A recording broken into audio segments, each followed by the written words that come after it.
বন্ধুরা, আজকে আমি আমার বাপির বলেছি, বাপি আমাকে স্ট্রবেরি কিনে দাও। আমি বলে তারপরে বলেছে কি ঠিক আছে চলো কিনে দেই। তারপরে কিনে দিয়েছে। আমি বাসায় এসে প্যাকেটটা দাম জানো 350 টাকা।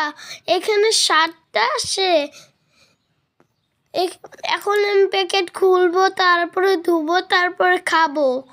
দেখতে থাকো। এ দেখো আমি প্যাকেট খুলতেছি। এখন হচ্ছে আমি এখন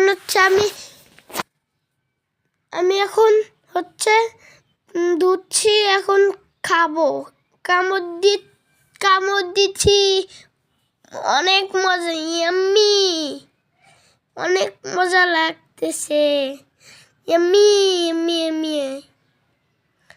আপনারা খেতে